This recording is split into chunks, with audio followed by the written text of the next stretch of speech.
ഇന്ന് തന്നെ ഡൗൺലോഡ് ചെയ്യൂ. കാണൂ നിങ്ങളുടെ ഫേവറേറ്റ് ഷോസ്. പൂജകൾ നടന്നാലും അതിൽ വിജയം കണ്ടാലും ഒക്കെ പ്രവചനം അതേപടി നിലനിൽക്കുന്നുണ്ടല്ലോ. മനസ്സിന് ആശങ്ക ഒഴിയാൻ എല്ലാം ഒന്ന് അറിഞ്ഞിരിക്കുന്നത് നല്ലതാ. അറിയണം. കൃഷ്ണയുടെയും ഗാഥയുടെയും ജന്മരഹസ്യങ്ങൾ കൃത്യമായിട്ട് നമ്മൾ അറിഞ്ഞിരിക്കണം. അമ്മയെ പോലെ ഒരാളുടെ മോള് ഇത്രയും സമ്പന്നമായൊരു കുടുംബത്തിലേക്ക് വന്നു എന്ന് പറയുമ്പോ കേൾക്കുന്ന ആൾക്കാർക്ക് അത് സഹിക്കോ? അപ്പൊ പിന്നെ അവർ കഥകൾ ഉണ്ടാക്കി പറയും, പേടിപ്പിക്കും. എന്തിനാ? അതൊക്കെ പറഞ്ഞ് അമ്മ ഇവിടെ വന്ന് ബഹളം വെക്കണം. അതിന്റെ പേരില് എന്നെ ഇവിടുന്ന് ഇറക്കി വിടണം. അത്രേ ഉള്ളൂ പറയുന്നവരുടെ ഉദ്ദേശം. എന്തായാലും വരാൻ തോന്നിയത് കാര്യമായി. എല്ലാം നേരിൽ കണ്ട് ബോധ്യപ്പെട്ടല്ലോ. ഇനി അമ്മ പോവാ മോളെ. എല്ലാവരോടും ഒന്ന് യാത്ര പറഞ്ഞിട്ട് അമ്മ ഇറങ്ങുക. എപ്പോഴും പ്രാർത്ഥിക്കണം കേട്ടോ. എന്താപത്തുണ്ടെങ്കിലും നാഗത്താന്മാരത് നീക്കിത്തരും. എപ്പോഴും അത് ഓർമ്മ വേണം കേട്ടോ. മോളെ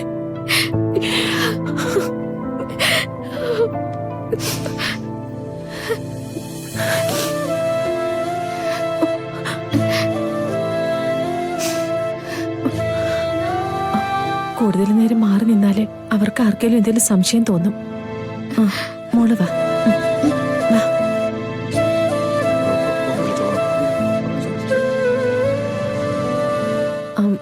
എന്നാ പിന്നെ ഞങ്ങൾ ഇറങ്ങാൻ നോക്കട്ടെ. അയ്യോ, അത് പറ്റില്ല കേട്ടോ. വന്ന നിലയ്ക്ക് ഒരു നേരത്തെ ഭക്ഷണമൊക്കെ കഴിച്ച് സമാധാനായിട്ട് ഇറങ്ങിയാ മതി. അല്ല, പോയേ പറ്റൂ. ഇനി ഇതുപോലൊക്കെ വരാൻ കേട്ടോ.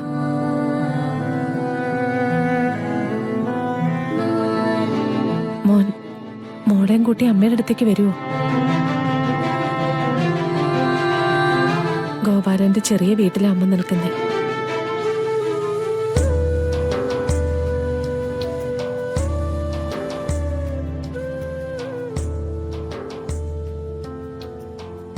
അതിനെന്താ അമ്മേ, വീടിന്റെ വലിപ്പമല്ലല്ലോ, അമ്മയുടെ സ്നേഹത്തിന്റെ വലിപ്പമല്ലേ നോക്കേണ്ടത്.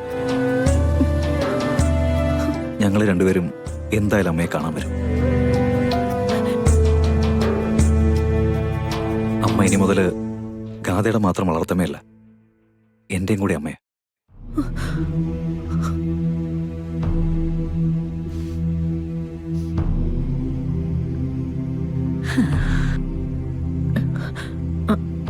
ഗോപാല, എന്നാ നമുക്ക് ഇറങ്ങാം. ശരി. മോളുടെ കാര്യം ആലോചിച്ച് വേവലാതി ഒന്നും വേണ്ട കേട്ടോ. ഞങ്ങള് പൊന്നുപോലെ നോക്കിക്കോളാം. ഈ കുടുംബം പല കാലഘട്ടങ്ങളിലായി പലരുടെ പേരിൽ അറിയപ്പെട്ടിരുന്നത്. ഇനി അറിയപ്പെടാൻ പോകുന്നത് മോളുടെ പേരിലും മോൾക്കുണ്ടാകാൻ പോകുന്ന കുട്ടികളുടെ പേരിലും ആയിരിക്കും. അത്രയ്ക്ക് പ്രതീക്ഷയാ ദൈവം ഞങ്ങൾക്ക് തന്ന ഈ കുട്ടിയെക്കുറിച്ച്.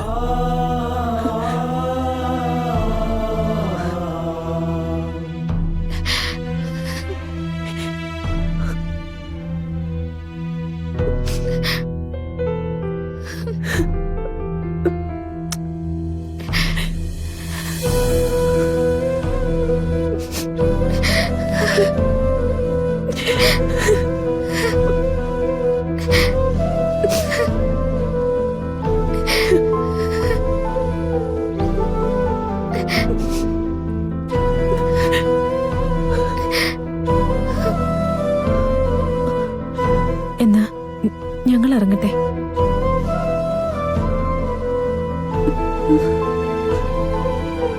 ഇടയ്ക്കൊക്കെ ഇങ്ങോട്ട് വരണം.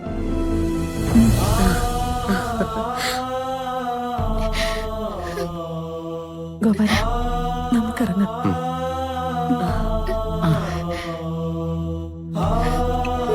ശരി മോളെ, വരട്ടെ.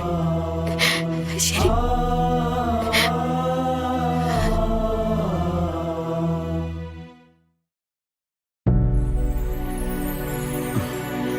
എന്റെ പോലും സാറേ, സ്നേഹം എന്നൊക്കെ പറഞ്ഞാലേ ആ അമ്മയെ കണ്ടുപിടിക്കണം. ഒരു നോട്ടത്തിന് പോലും എന്താ ശക്തി, ഭയങ്കരം തന്നെ.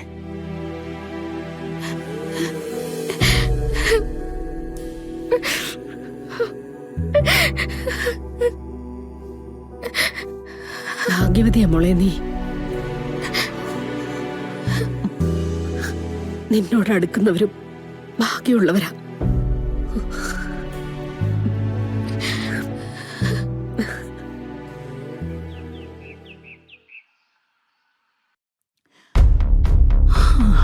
നന്ദ, ആ അമ്മയുടെ വരവ് വെറും ഒരു വിശേഷം അന്വേഷിക്കാനല്ല. അമ്മയ്ക്കും മോക്കും ഇടയില് എന്തൊക്കെയോ സങ്കടങ്ങൾ പെയ്തിറങ്ങിയിട്ടുണ്ടായിരുന്നു. അത് അവരുടെ മുഖം കണ്ടാൽ അറിയാം. എന്റെ മനസ്സിൽ ഇപ്പോ ഒരു സംശയമുള്ളത്, തങ്കം നവീൻ സംശയിക്കുന്നത് പോലെ കൃഷ്ണമോളുടെ വളർത്തമ്മയാണോ അതോ തങ്കം പ്രസവിച്ച കുട്ടി തന്നെയാണോ കൃഷ്ണയെന്നാ. അതിപ്പോ കുഴഞ്ഞു പോകുന്നൊരു കാര്യമാണല്ലോ അമ്മേ. ഗാഥയും കൃഷ്ണയും ഒരേപോലെ ഇരിക്കുന്നത് കൊണ്ട് ഇരുവരും ഇരട്ടക്കുട്ടികളാണെന്ന് വിശ്വസിക്കാൻ തരമില്ല. പക്ഷേ രണ്ടമ്മമാരാണ് പ്രസവിച്ചതെങ്കിൽ എങ്ങനെ ഇത്രയും സാമ്യം? കേൾക്കാൻ ആഗ്രഹിക്കുന്നത് അവരിരട്ടക്കുട്ടികളാണെന്നാ. കാരണം ഇരട്ടകളായി ജനിച്ച് നാഗപ്രീതിയുള്ള ഒരു കുട്ടി കളരിക്കിലേക്ക് വന്നു കയറിയ സർപ്പശാപം തീരുമെന്നാണല്ലോ പ്രവചനം. പലർക്കും പല രീതിയിലുള്ള ജന്മരഹസ്യം ഉണ്ടാവും. പക്ഷേ നമുക്ക് വെറും കാഴ്ചക്കാരായി നോക്കി നിൽക്കാൻ പറ്റില്ല. സത്യം അറിഞ്ഞേ തീരൂ. ശരിയാണ്. പൂജകൾ നടന്നാലും അതിൽ വിജയം കണ്ടാലും ഒക്കെ പ്രവചനം അതേപടി നിലനിൽക്കുന്നുണ്ടല്ലോ. മനസ്സിന്ന് ആശങ്ക ഒഴിയാൻ എല്ലാം ഒന്ന് അറിഞ്ഞിരിക്കുന്നത് നല്ലതാ. അറിയണം. കൃഷ്ണയുടെയും ഗാഥയുടെയും ജന്മരഹസ്യങ്ങൾ കൃത്യമായിട്ട് നമ്മൾ അറിഞ്ഞിരിക്കണം. ഒരു പ്രതിവിധിയായാൽ പോലും അത് ചെയ്യണമെങ്കിൽ അത് അത്യാവശ്യമാണ്. കൃഷ്ണയെ നോക്കി അവളുടെ അമ്മ നമ്മുടെ കൺമുമ്പിൽ വന്നതുപോലെ അധികം വൈകാതൊരു ദിവസം ഇതിന്റെ എല്ലാ രഹസ്യങ്ങളും നമ്മുടെ കൺമുമ്പിൽ വരുമേ. നമ്മൾ പരിശ്രമം കുറയ്ക്കണ്ട. എത്രയും പെട്ടെന്ന് എല്ലാം ഒന്ന് അറിയാൻ നോക്കണം. കേട്ടല്ലോ?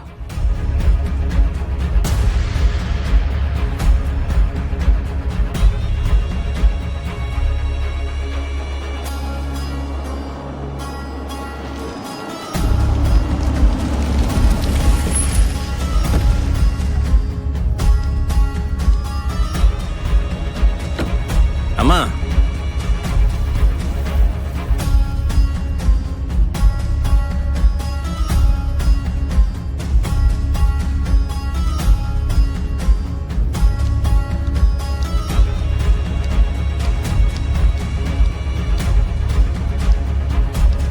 ആനന്ദ് പറഞ്ഞ ആളാണോ?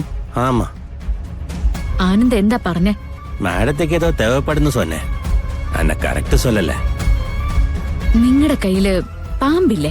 இருக்குமா, 5 എണ്ണം இருக்கு. അതിലെ ഏറ്റവും വിഷം കൂടിയതേതാ? എങ്കിட்ட മൂർക്കനിരിക്കെ വെള്ളിക്കെട്ടിരിക്കെ എല്ലാമേ വിഷപ്പാമ്പുതാ.